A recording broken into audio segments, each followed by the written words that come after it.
Hello, everyone. Happy Friday here in Australia. It's happy Thursday evening overseas in the US, in Massachusetts. That's where you are, Maria, isn't it? Yes. We want to introduce to you the winner of the New York Pro just this one weekend gone. And we've been watching this woman for a while, and we spoke to her off air and say we've been, investigating her profile for the last 6 months and going, she's going places, this woman. So without further ado, I'd like to introduce you to you, Maria Diaz.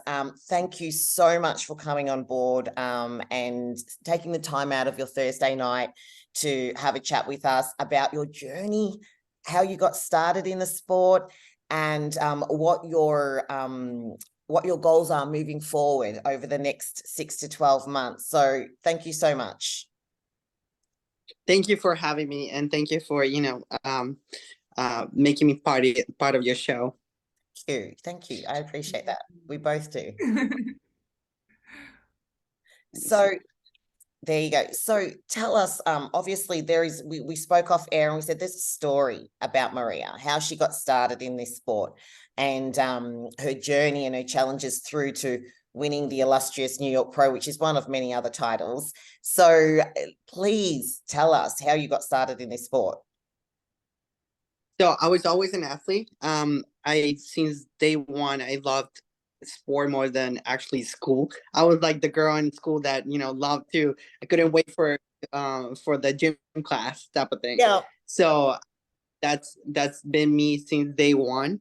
And then I moved to the USA when I was 12 years old.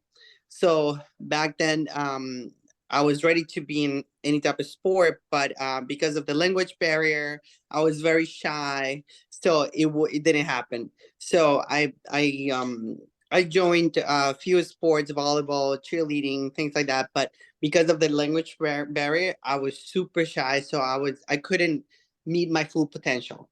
Okay. But then, I was 17, and then I started training, and then I met my now husband and coach when I was 18. Oh, so wow. That's yeah. So that's when I started the gym, actually. Oh. And I'm always very competitive. Everything that I do, I try. The word try is like when you not giving your 100%. Yeah. I give my 100% in everything that I do. And because I was very competitive, I asked my husband, like, so there's anything else after, training? Like, what about competition? There's anything like that? And then he's like, yeah, there's actually competition. But then he never took me serious. So I was like, I really want to compete. Like, what can we do? And he's like, yeah. But I'm like, no, I really want to compete. So he's like, okay, let me go back to my his friends and things like that, so he can get me into the right path.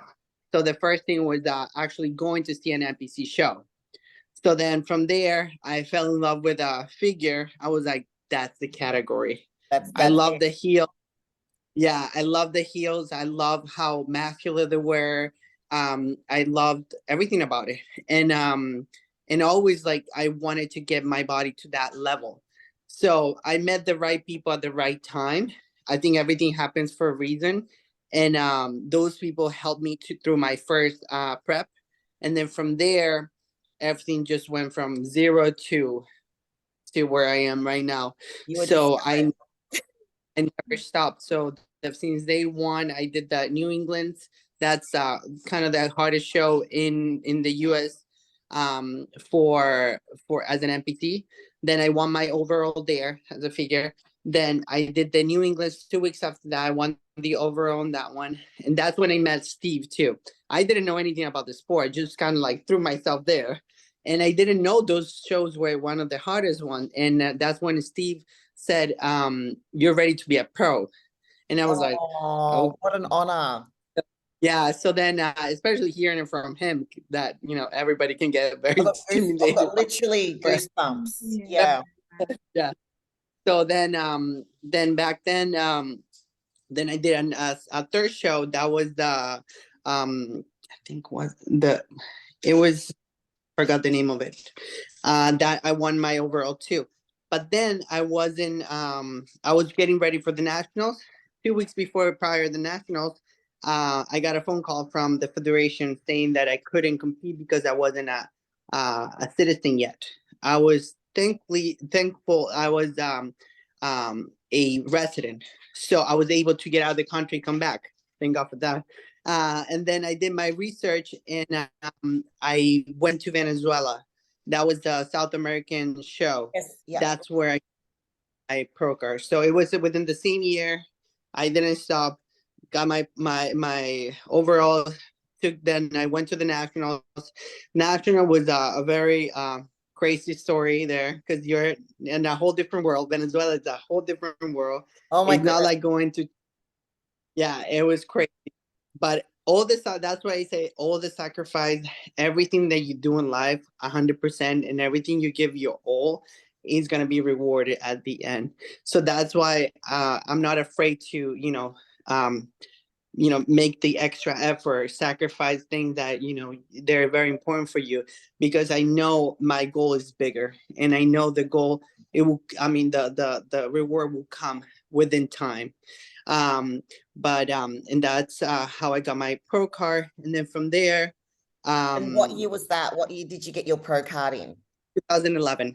Yeah. So I've been, yeah, I consider myself already a veteran on this, because you know how you go now, you're like, the people say, oh, the veteran, so and so is competing, and then you have all the upcoming girls.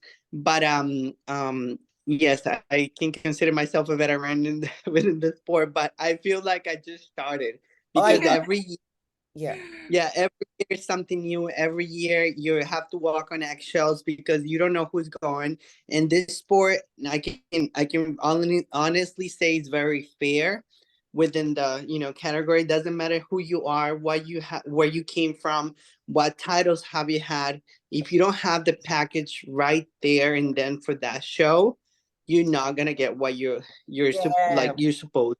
That's something that both Rose and I have seen watching all the lives overseas as well. It's like you can have newcomers from nowhere, like Cherry, right? 3 years, doom, and now she's, right up to the Olympia, from the Pittsburgh, and then you can have, someone like Natalia, who is like one of my idols. She's an incredible athlete, absolutely like amazing, and we know she's fighting for her position back in the Olympia as well. And then she might get a couple of seconds at two really big shows and next to other competitors that maybe initially weren't there. So we totally agree with that like the judging is so extremely fair and on point and unbiased. So yeah, when a lot of people say, oh, this sport is very unfair, blah blah blah, and I seen it. I can say that I seen it all. It's been 12 years competing, and you can see comers that they come from nowhere, and they're one day they're here,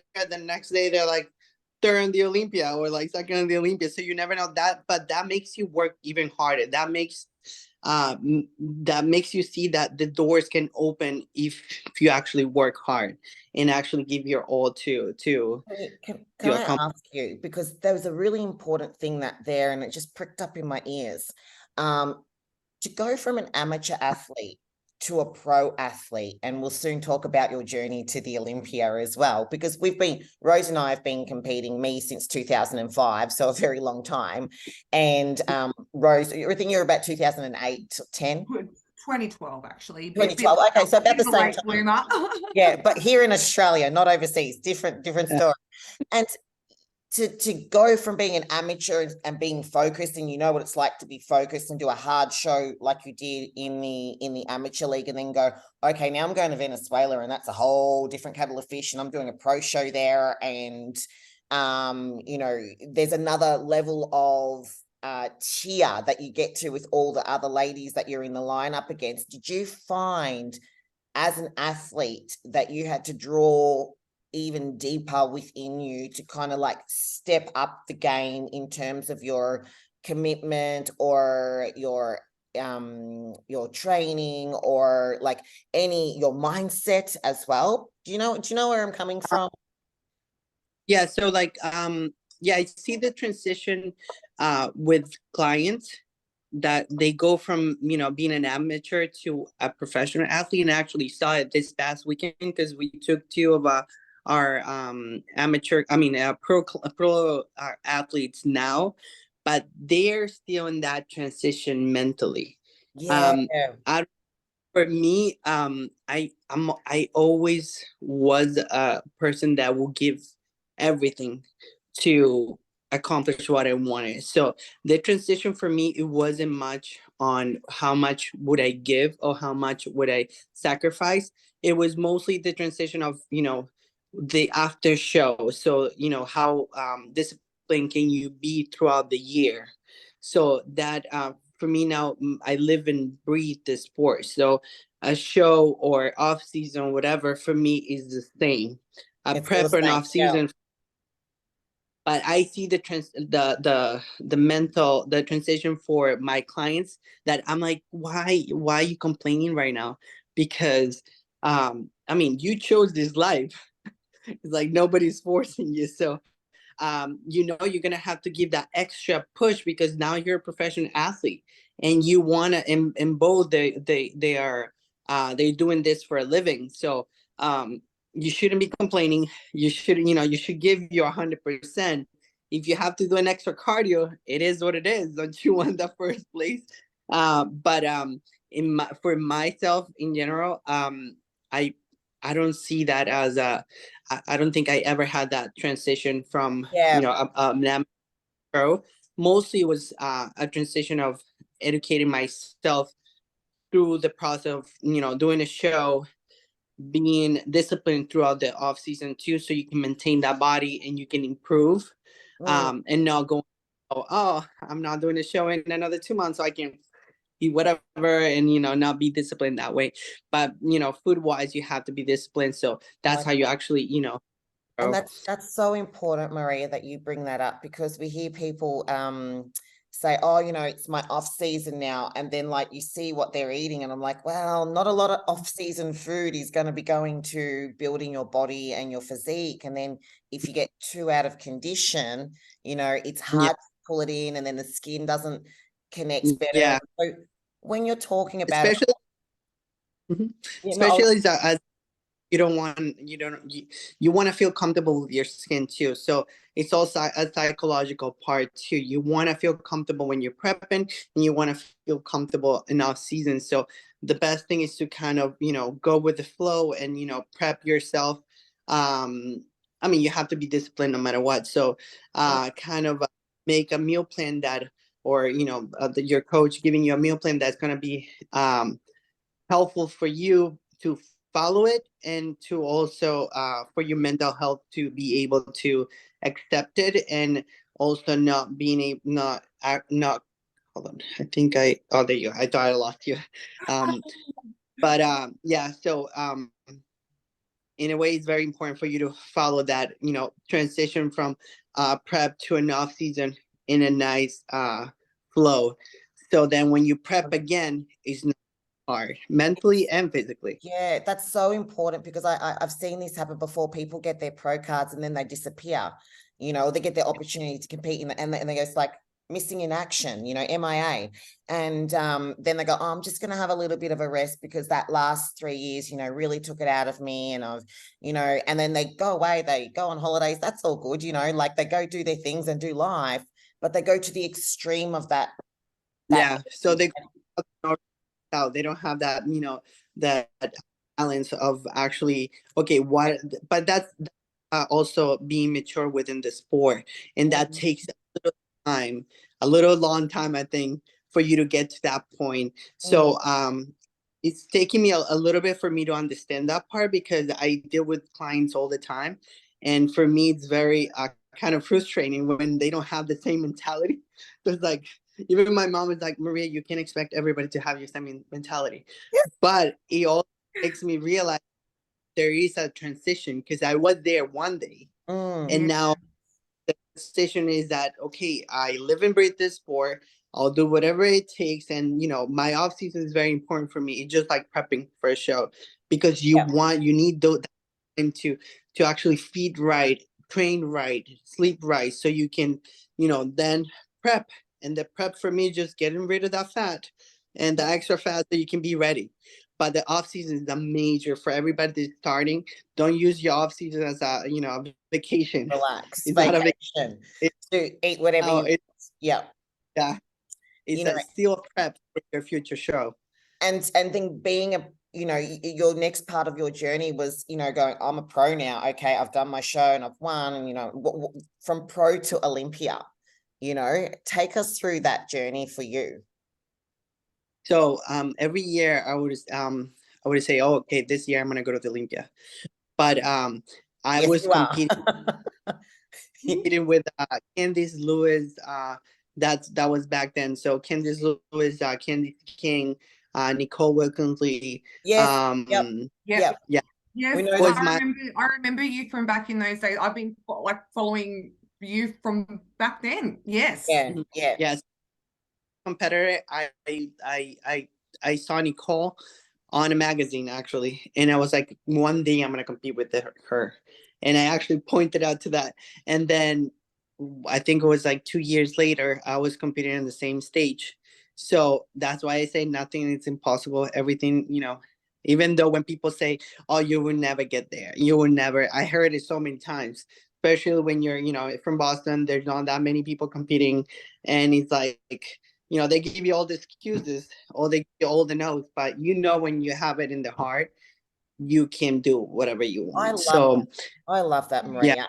Let's make a point of that right now to anyone that's going to be listening to this right now, because Maria's made an incredible point where it's like, don't let other people's models of their own world, their own mindset be the thing that actually influences and drives your mindset and where you want to go. So your certainty needs to outweigh their doubts, basically. So, so in thank everything you do, this sport or in business wise or school wise, whatever.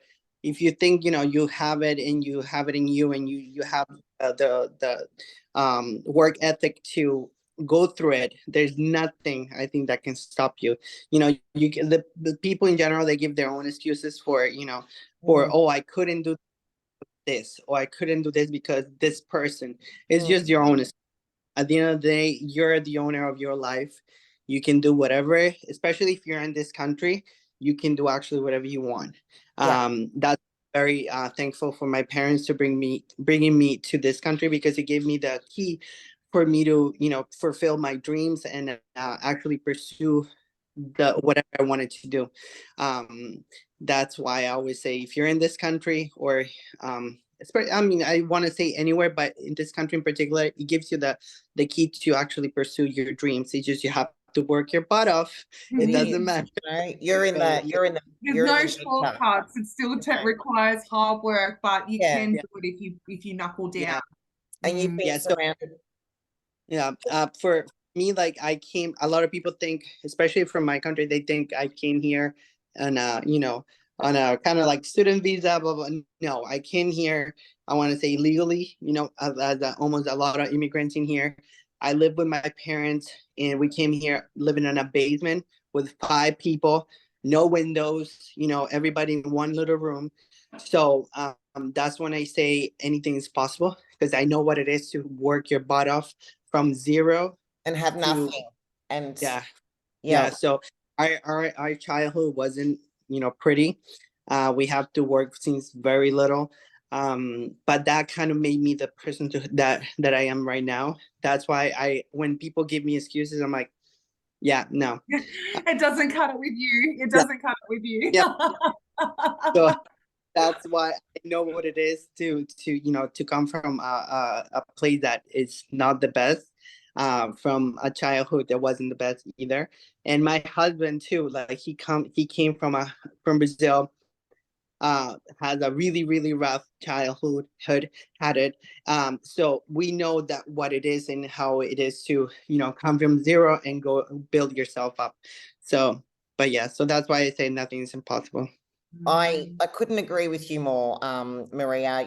We all have, like, this is what I'm saying. You had a story, and we know you have a story because you can see it in your eyes when you walk out onto the stage. There's depth in the purpose of what you're doing. And if we were to say, ask you who your greatest inspiration is in your life, whether that be a family member or someone that's in the industry, or just, you know, a role model that was very pivotal and significant in your life. Who would that person be, or who is that person for you? So I have many. I mean, I have my parents that are hard workers. They never give up on us. They had 5 kids. They always work their body. I see my parents not working in their lives. So they're one of the main ones. My husband too. I never saw him, you know, staying still. Like he worked from, you know, delivering pizzas to where we are right now. And from the sport, I think Ronnie Coleman is one of the people that you see him right now, and he still wakes up at 4 a.m, does whatever he does, but because he loves the sport. And I feel very very close to that, because I love the sport. I don't do it for fame. I don't do it I do it because I love it. And I told my family, I'm like, I'm only gonna give up competing when I know they're kicking me out. Yeah. When I They're gonna have to be like, Maria, it's time to go, and then you'll be like, oh, really? Now I don't want to go. We're gonna put you in the Hall of Fame, Maria. It's time. Yes, yes, that's when you right. have more to give, and when you know that your time is not up, and you still with age, you still just getting better. You know, I'm still gonna do it. But I think Ronnie Coleman is one of the, I think probably for everybody, that's the type of guy that, you know, went from zero, then, you know, 8th in the Olympian, then, you know, winning so many titles, and still now after all his, you know, journey, he still goes to the gym and still does whatever he has to do. So I think those, you know, the family wise, you know, my close family, and in the industry.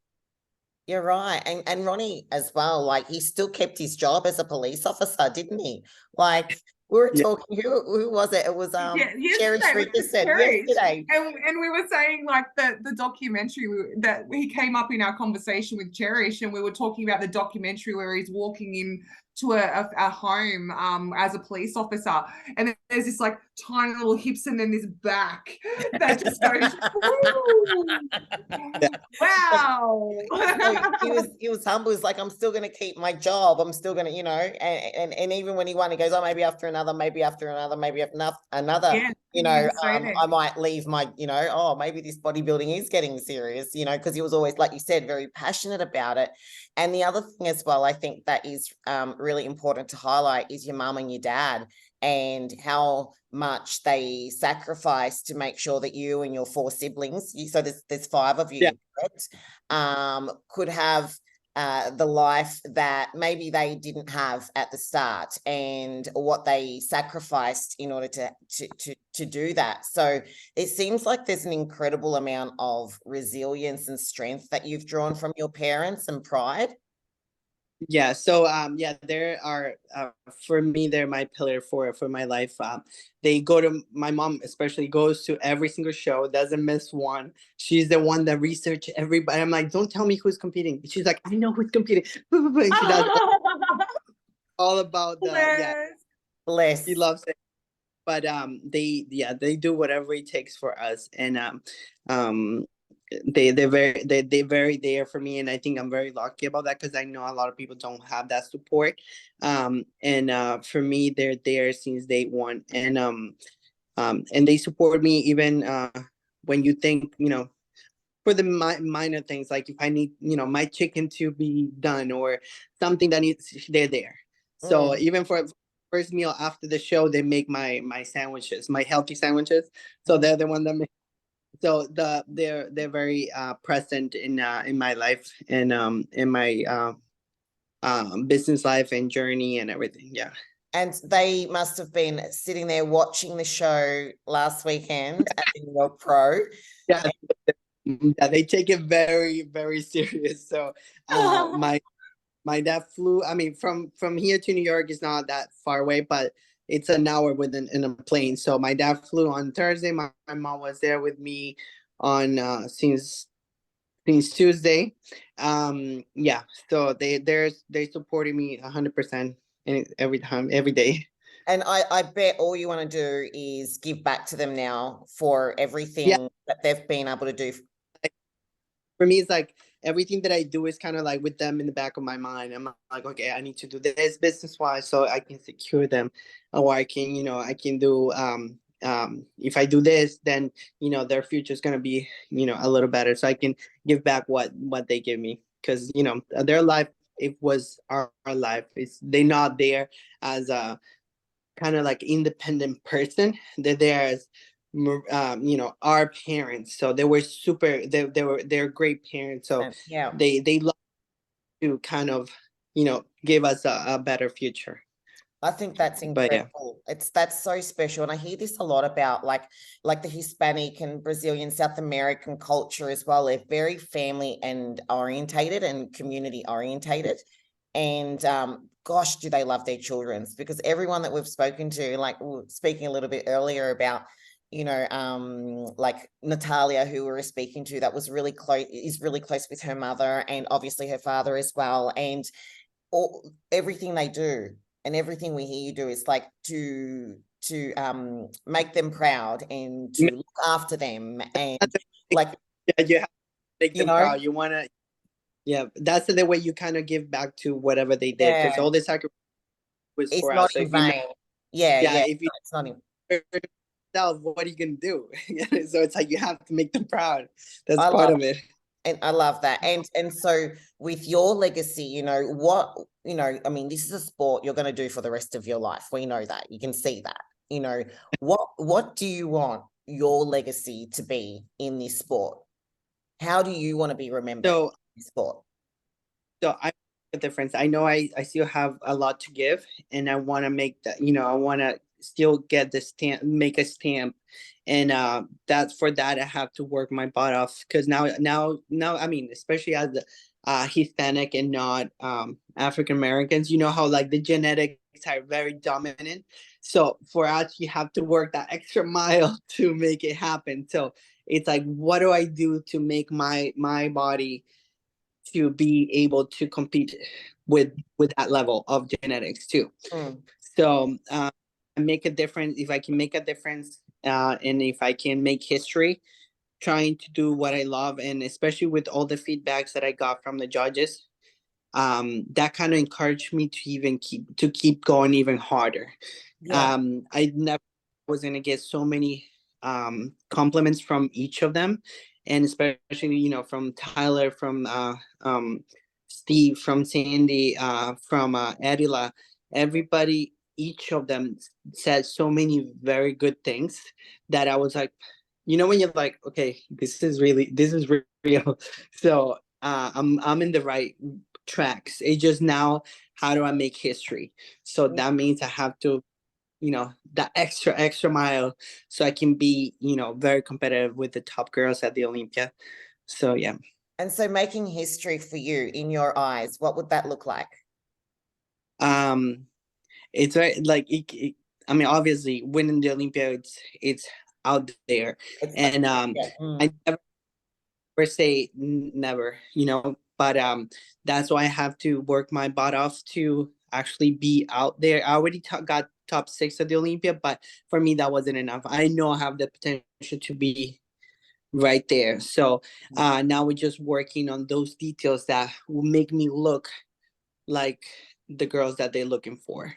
Yeah. So going against the genetics and going, that extra mile, so my body type will fit those requirements. And you never know. So like this happened. Now I'm gonna say it from the Pittsburgh to the New York. When I did the Pittsburgh, I had worked my butt off, and I was, for the first time, very devastated for not getting the placing that I got, that I wanted to get. And but then I was like, okay, what? Because I didn't see what the judges saw, right? But I'm like, okay, what can I change? What was the error, or what was the thing that I need to be number one? And from the judges, I got the feedback that everything is there. It's just I didn't know how to show it. So I say posing is one of the majors. Freezing. So Yeah. So whenever you have it, because I was like, okay, I give my best and I still didn't get what I wanted. So what was the error? But that getting out the feedbacks from the judges right off when you get off stage, because now that's a new thing. I think they started at Pittsburgh. As soon as you get off the stage, they're waiting for you out there. So they tell you really fresh what you That's what you so need. good. Perfect. Wow, Oh, that's amazing. awesome. Because one thing is you send the email and Yeah. wait, but it can be a week or 2 weeks, and then they see so many competitors, so it's not fresh on their mind. So by now, getting their feedbacks right there, right when you get off the stage, it's priceless. So for me, it was a major, um physically and mentally. I think mentally was a major because that made me see, okay, I'm not bad. It's just I need to switch some details so I can make it. I can do the turnaround, and that's what Steve said too. He's like, if you actually do what I'm telling you to do, you can make a turnaround, and you Wow. never know.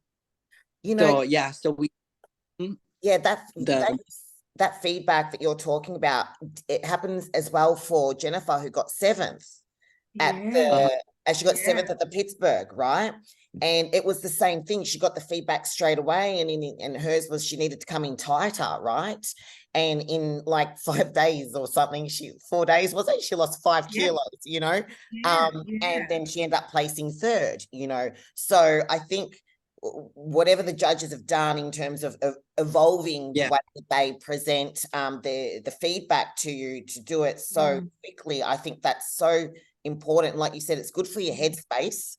You can go, yeah right, that show's done, off. I've got my feedback now. Between now and yeah. the next. Very important for you to move on from one show to the other one. So whatever happened to one show, okay, probably you won your best. You're probably they didn't come in a little tighter. You probably messed up in the posing. Things can happen. You can work your butt out, but things on that day or that week can happen. So it's very you do whatever you want, you can, but like sometimes things can get out of your hands and things you can't control. Mm. Um, but it's very important for you to get the feedback, turn the page, move on to the next one. So that's when that's kind of what we did. We're like, okay, whatever, I'm mad, whatever, it wasn't for me that day.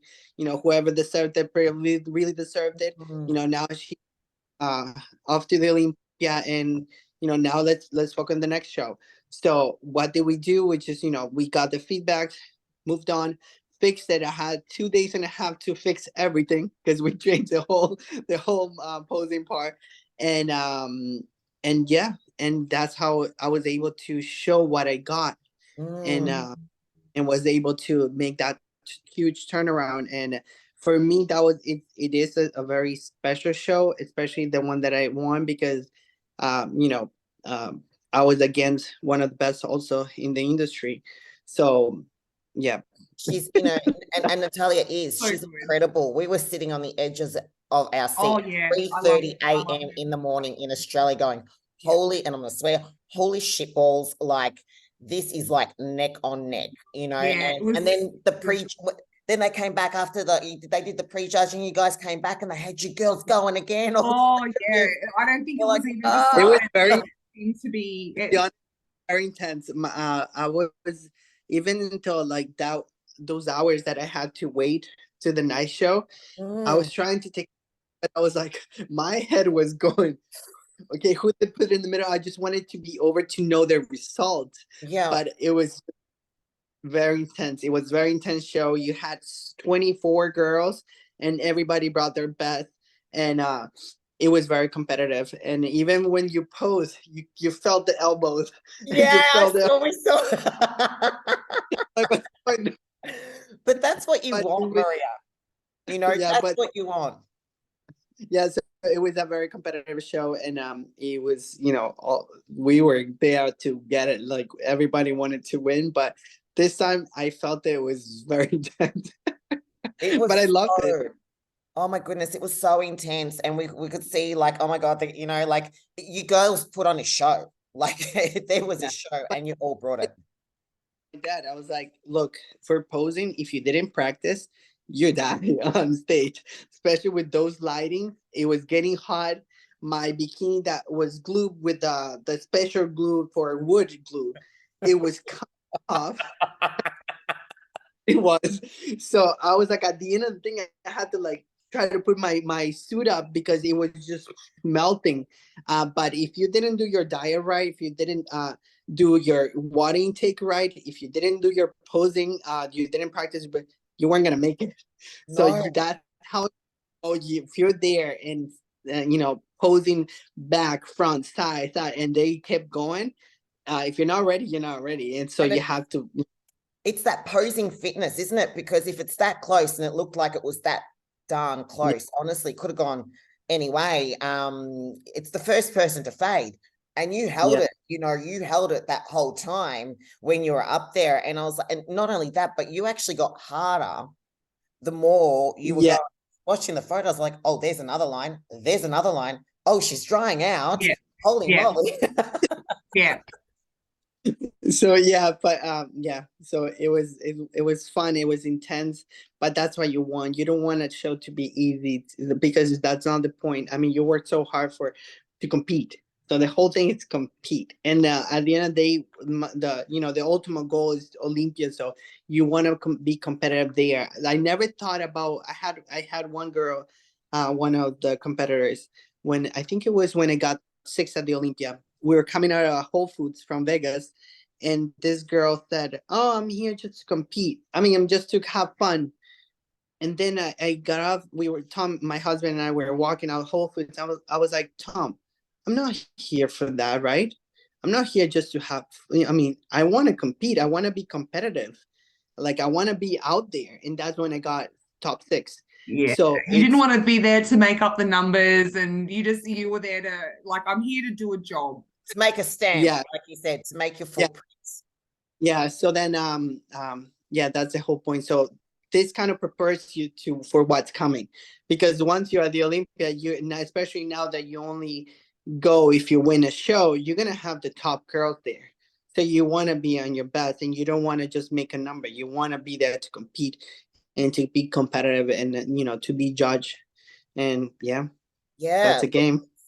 It's as much strategy as well. So if you're competing throughout the year, like some might go, well, I want to compete as many shows as I can throughout the year and win, even if I'm qualified, because, Mhm. I know that I can improve with Mhm. all the feedback that I get. I can practice to see what my body, looks like when it goes up on stage, rather than, some people go, rather than taking 2 years off. And then you've got other people that might take 2 years off because they're like, I actually feel like I need to build more and I need to present Yeah, more and what have you. So you've got to look at your own strategy and what's going to work best for for you you. as well. So Yeah. you're going to the Olympia. You're up there and you're going to the Olympia as a serious contender, purely in, like with what you presented at one of the most illustrious shows on the weekend, the New York Pro. And Yeah. between now and the Olympia, without obviously giving up too much of your secrets away as well and what you're doing, have you got a plan? Are you thinking about doing any more shows? And do you know what it is that you're going to improve on when you get up on stage compared to this last one? Yeah, so we always study obviously the what I need and what my body needs to fit the categories expectations. So it's you need to make that V tape. You need to get the fullness on your legs and things like that. So for me, it's all about time. So last year was the first year that I actually had almost a full years for me to improve what I needed to improve. So for me, off season I take it super serious because I only have this much time for me to get ready for the O. So competition wise, I'll take a break until the O because I actually need the time for me to improve. And obviously, the fullness of the legs I think it can be better. I can get my waist a little tighter, and I'm trying to get all the constructive criticism from the judges. Obviously, it's very important for what they have to say for your body. So until now, I got only very good feedback, but I know I can be a little better. So yeah. So But those for you, those what would you details, like to see better on your body? I think just a little more fullness on my legs. I Yeah. think it will make my waist look a little better, because genetically my waist is not the tiniest one. But I think I can make a better, I can create a better package. Yeah. Yeah, and Like it's an for Olympian. the time. It's kind of crucial. If you don't take that time off in general, you can't improve. So for me, it's very important. For as soon as I had it in my mind, as soon as I'm either done with Pittsburgh or New York, anyways, I had the plan B, but I don't consider plan B until like the last resource. But I was so focused on Pittsburgh and New York, I didn't even think about the shows that were prior to Pittsburgh, because my mom is like, why didn't you compete before the Pittsburgh? Like the And I Tampa. was like, Yeah. no, they had I think probably 3 shows. And I was like, to be honest, I didn't even look at the schedule. I was just like, I wanted the Pittsburgh, New York. Those are the main 2 shows that I went since day one. I did my pro debut was on Pittsburgh, and then I did the New York. So I was like, to be honest, I didn't even think about it. So I was so focused on those, and then obviously I had the plan B. Um, but um, but yeah, now that I have the little time off, I can just make those improvements so I can bring the best package that I can present to y'all. We're so excited about seeing So what. excited to see you up there. Yeah. Yeah. And I love the fact that, you're talking about how you're specifically gonna, I guess, bring out the best of your genetics, because as you Yeah, said, the genetics at the moment, like, we know that the African American girls are just absolutely phenomenal. They've got the tiniest little waists, and the big flares in the legs. Like, they're amazing. So I love the fact that, you're still saying, hey, you still got a shot. Don't let that dissuade you, because you yeah, can. It's all about illusion, isn't it, on stage, yeah. and focusing on that X frame and for figure, and that symmetry and balance. So yeah, I love it. I can't wait to see the next package you bring. Yeah. That's what I see on a lot of the girls. They say, oh, but I would never have that. No, just you have to make it work for your body. And also posing is a major. So if you can make the illusion and hide your flaws, and then, show your improvements, you can make things happen. It's just you have to have, that special also expertise behind the scenes, people telling you, you have to accept constructive criticism and try to make it work for you. But it's very important for that athlete to not compare themselves to anybody, just to work with your body, with your genetics, Yeah, so with important. That's And such a what you great have, point. such a good point. And everyone we've spoken to, and they think you're our number, I think 27th or 28 at 28th episode today. 28. Right. Yeah, And 28. we've been doing this for 4 months. So number 28 for you. And one of the things that we learned, and we've been learning more and more, is how important posing is, but also is that the more that you pose, the more that your muscles and your body kind of molds into that shape. It's like it's a memory thing. It's a neural connection, the mind and body connection. When you move yourself into that shape, like automatically, you know what it feels like to be in the right shape, because you're not always going to be looking in the mirror when you're out on stage. There's no mirror. And the other thing we learned as well was the importance of not just having all the muscle. You can have all the muscle you want, but if you don't have the flexibility and the rotation, and you can't flare and bring the muscles out, that could also be the difference between. yeah. So like, yeah, for our 10th, so you can have the genetics, you can have the muscle, you can have the symmetry, you can have the conditioning, but if you don't know how to show it, you're not going anywhere. So in the beginning, I used to think, okay, I have what it takes, and I used to take posing as a secondary type of option. At the end of the day, I have to make it posing, everything you do in the same level. And then once you get those two, and obviously you have to keep changing it depending how your body changes. So Yes, you yes. didn't the way you looked last year. So probably I don't have to do what I did last year to this year. So you always have to be modifying. So the more you practice, the more you have other eyes looking at you, and get those expert eyes. Mm, So recommend, get feedbacks from the judges right there. Okay, what do you think I need to move, or what? Get those expert eyes to tell you, okay, this is what you need to change, or change your feet this way, or do this, or take, it makes a huge difference, and it did for me. So for me, I had to hire somebody, because that when you think you know it, you don't know. you don't know it. And Yep. then, yeah, takes those extra eyes and that extra expertise for you to actually get where you're supposed to, I and see show that. the I see that a lot on the amateur levels, like on the MPC levels. The girls wait until they're like maybe 8 weeks out of the show or 10 weeks out of the show. yeah, And then they might get 3 or 4 sessions. They go, oh, yeah, I think I've got the, you know, yeah. Or knack they of it. also, what I see also is like they imitate exactly what the girl that's winning doing, but that's not your body. Probably those movements are not gonna fit your body type. So Mm, you have to own routine. You have to make your own moves that actually gonna show your body the right yeah, way. Because I exactly. so you like, okay, why is this girl doing exactly what this person is doing? Yeah. It's not gonna be the right, probably does not get the right move. Like my genetics, like if I go on stage and I go like open my, that's not the right pose for my body type. So Yeah. you would never see me doing that on the stage. But if I turn around and I show my back that way, it's a whole different look. Yeah. Yeah. So Because you've got I'm this big, massive back, and it makes that yeah. waist so small. And then you pop through the glutes. So you can see that. Yeah. So yeah, so it's very important to actually get those expert eyes to make it work for your body type. Mm. And please, girls, don't imitate it. Just The try to work judges for know, don't they? The Good judges know advice. that.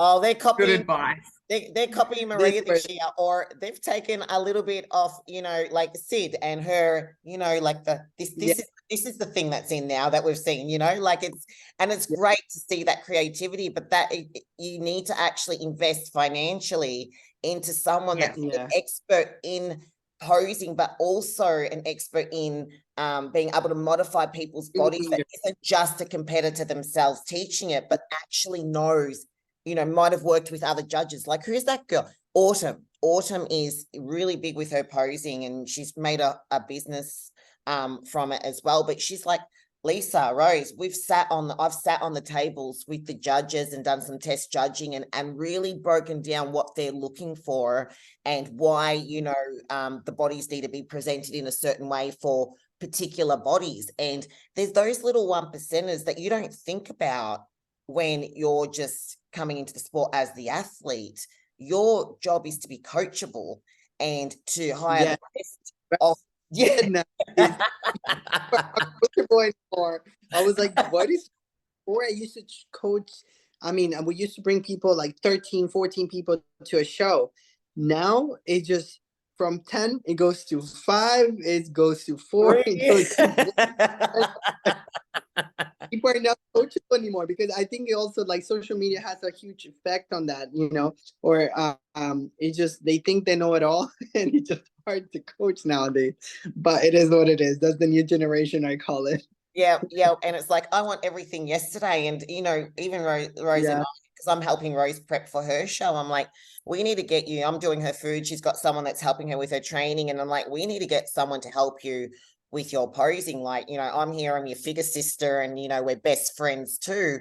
But we need people from the US. We need, the best of the best that's over there to help you get to that next level. And I think it's important as well to recognize anyone who's watching this now that is a coach, that is prepping as well, and I'm sure Maria, you will attest for it, is it takes a team of people to get an athlete on stage, not just one person.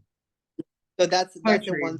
So that a lot of the coaches now, they want to take it all. Like, they want to, okay, I'm doing your posing, I'm doing your diet, I'm doing your training. So and sometimes you don't have the expertise, or you're probably very good in one thing. Like I'm very good dieting people, and I don't get involved on training. My husband does the training.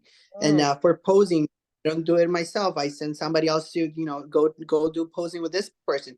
I'll help you throughout the, once you get knowledge, I'll help you to shape Fine-tune it up a little bit and more. look at it. Yes, yep. That's not my forte. So that's why I always say, the more people you get involved, that it's part of your team, the better you're gonna be. So that's why we always try to stay on our lane. With diet, I can change anybody. Like I believe I have a little gift that I see somebody, I know exactly what to do. Yeah. I know what they missed diet. I know what they did wrong on that week. I so yeah, and then my husband, he's very on point with training, so he can mold somebody from zero to whatever they need. So that's why I always say, try to stay in your lane as a coach. Be open minded to bring other people with more expertise on what your athlete or your client needs, and also for those begin the new athletes to be able to kind of open their minds also to be coachable and not to know it all because you don't know it all, and to be able to get information from other people, to get those feedbacks, and get those constructive criticism, make it work for you. I think that is the best advice that anyone that's watching this today as an athlete, competitor, even a coach, Absolutely can take on board. It's like tick, tick, tick, tick, tick, because that's what we do, Rose, don't we? And actually, I've got your strength coach calling me up on Monday to talk about the next phase, because Rose is going to be debuting at the Sports Lesions Fest in October this year. So we're flying over for that. And I'm the same, when it comes to the food and the nutrition, I'm like, I can look at it, I'm like, yes, this is what you need. And I remember seeing you, and I said to us, I'm like, you need steak, potatoes, bananas. You're like, we need to get some potassium in that body of yours to, because she's tall, she's 176 centimeters. I'm like, we need to pump your body up, and it's not, we need to double your food. And but then your coach will, when it comes to anatomically knowing what she needs to build the body and the strength, he's a genius, absolute genius. I can train, you can train, but when it comes to the best of the best, you want a specialist, not a generalist in this sport. Yeah. Also, like what I always say, I see a lot of coaches that are very inexpensive, and I always say, if you that knowledge, it's gold. And all the years you have of expertise, it's gold too.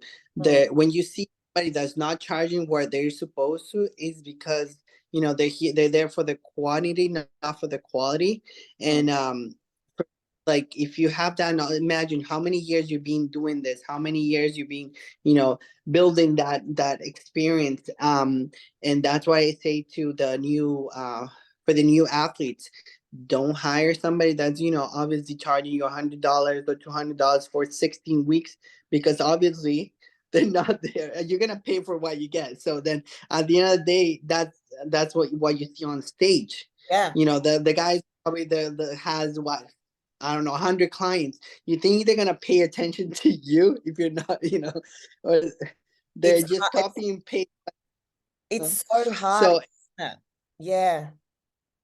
So I think just the athletes, I mean the new athletes, the new upcomers, they have to do their research about who they're hiring and actually stick with that person. And I see it all. Like I'm like, why are they changing coaches every other season? I'm like, if you stick to one person, they get to learn who you are. They get to learn your body so they can improve with you.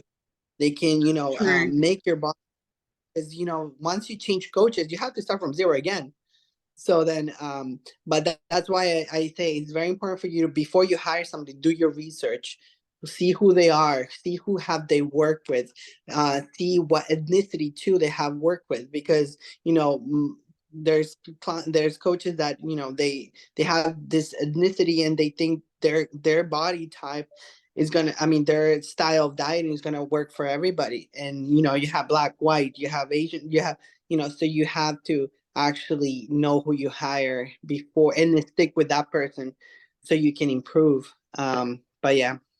100%. And it's so true what you said about sticking with what you know and sticking with your coach. I mean, unless things really aren't working out and you can see that, you know, that's a different story. But it takes time for your coach to learn your body, and it takes time for you as the athlete as well to build up that trust in your coach as well, and vice versa, you know, and have that relationship, you know, and I think that's important. I think once you hire somebody, there's a reason you hire somebody. There's a reason why you're paying somebody to help you.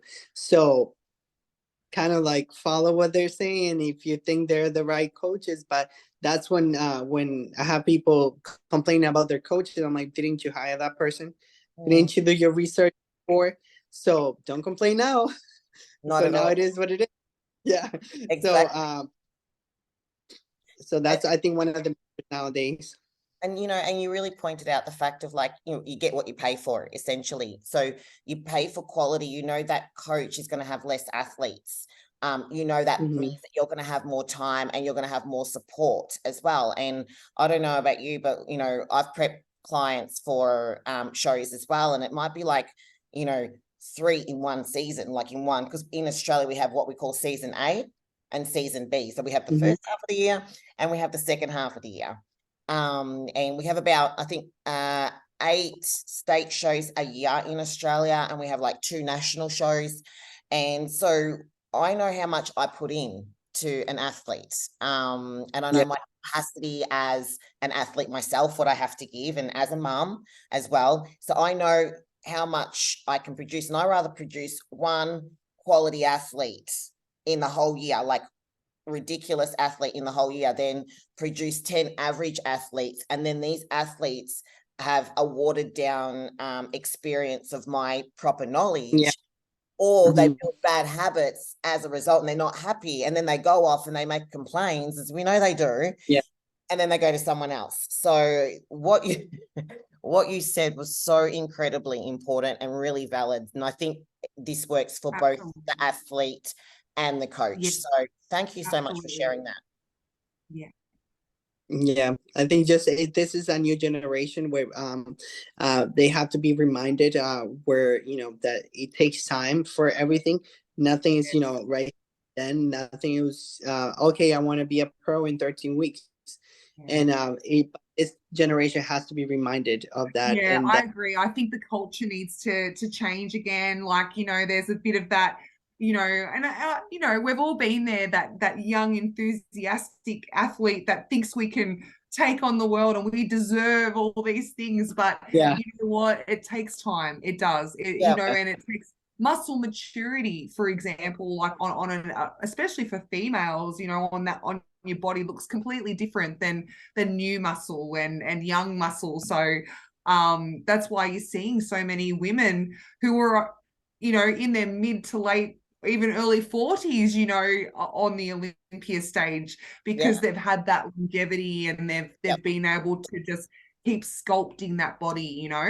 In fact, I think a lot of the top athletes, Maria, and correct me if I'm wrong, they're like their late 30s, early 40s that we're seeing. Like, I'm 42, you're 42.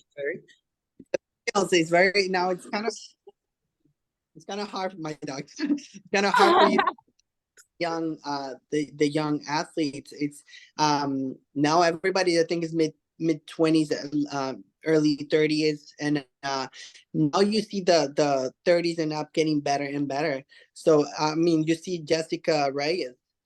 She's what, 40 now, she's going for the Olympia for the Masters. That's 35 or 40 up, and look the way she looks.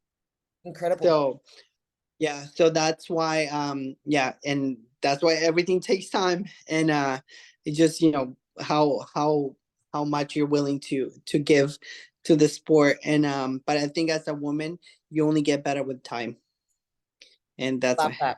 I love that because I think as women we tend to, you know, we've kind of grown up in that culture of like, oh, once you're a certain age, you know, life's over for you. You're an old lady now. We're changing that. Giving it a good shot. Yeah, because even then now, like when was probably last year, they asked me, "Oh, when are you gonna retire?" And I was like, "Excuse me." I'm like, Yeah. when And then you come back and you're like, actually, you know what? You know how you asked me about retiring? I'm just gonna win the New York Pro. New Okay. York Pro. That's my answer. That's my answer to that question. I'm just gonna go and win that, and then that'll answer you. so Sandy, as soon as I got off the stage, and even though I mean my personality is not nowadays not a shy personality, but I get very intimidated when I see judges. I don't know what it is that I get like a little girl. But then I had Sandy talking to me, and she's like, Maria, I have judged you for many years, and I only see you getting better and better. You're not getting younger, but you're just getting better. So that's the one thing for girls nowadays, ladies nowadays, women nowadays, that age is just a number. Just keep going. Don't even think about the stupid number, because don't I love just that. I love yeah. that. That is the best advice.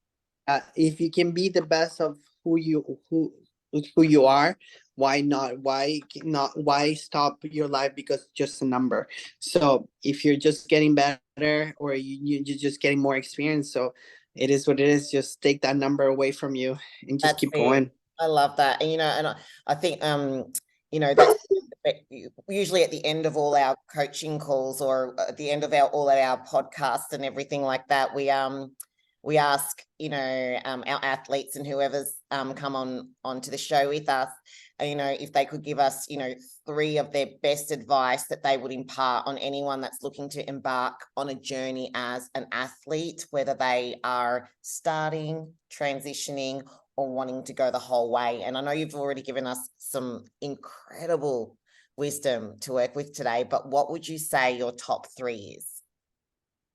My top 3, like I said, find the right coach and stick with it. If you did your research, you're gonna find the right one. So from there, that's one of the majors. Absorb constructive criticism and use it towards your advantage. Don't use the constructive criticism to put you down. So usually, if you have people around you that are expert on the subject, use it towards your advantage. Don't play the victim mode, and they said that I'm not that. No, it's because you need more improvement. So that means whoever is around you, they want you to do better, so they want you to be better. So take that constructive criticism, use it towards your advantage, and make things happen. And the third one, I think it's just keep believing in yourself. Don't compare yourself to others. If you have it in your heart that you're meant to do something great, just keep following your dreams. Don't let anything stop you, because anything is possible if you put the work into it. So I think those are the 3 major ones. I love And yeah, that one that you said at the end, believing in yourself, having faith, Yeah, following your values, and whatever that is for you is so true. Is having the certainty, like you do, Maria, in yourself when maybe others didn't. I think Yeah, it's like for everything in the sport or in life, in school, whatever you want to do in life. If you have it in here, I think if you're passionate about something, just grab it with all your strength. Doesn't matter if you're not gonna make the money that you think right now, but if you put the work, everything can happen. So you can make history. You can, it's. I always say a lot of people that I see, they don't follow their passion, they don't follow their talent. But if you're passionate about something, just keep going. Don't let anybody tell you you can't do it. And I see it all the time, and I think just go like this and just keep going. that's it. love it. Love it. Maria, thank you so much for coming on board today. Make a promise with us that after the Olympia, because we're going to be watching you, that you will come back on. You will come back on and share your journey with us. And all of your wisdom again. We will stay in contact with you. We think you are absolutely an incredible person, and we are so grateful that you've allowed us, you've opened your hearts to us, and you've opened up yourself and your story and your history to everyone that's a Maria Diaz fan, and everyone that will become a Maria Diaz fan out there. And we can't wait to see you in the future make history. So thank you very much for the time.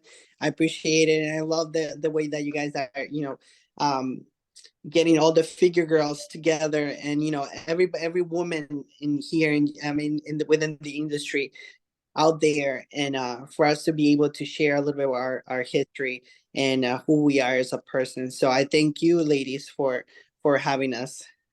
Thank you so Thank much. you. You know, Oh, that's so beautiful. Really, yeah, it really means a lot, and that's exactly what we're doing here. We want to bring the community together and you know, empower the women together, whether you're starting out, whether you're at the top of the food chain or the top of the mountain, so that we can, you know, support each other.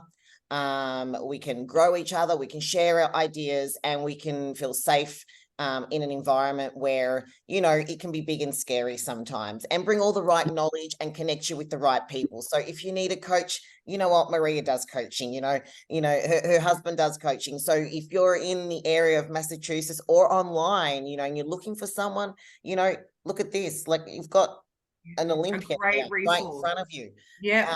With a world of knowledge that has been trained and coached by the best of the best. So we'll say goodbye in a minute once I stop recording. But for everyone, thank you so much for tuning in, and stay tuned for our next episode. Thank you, everyone.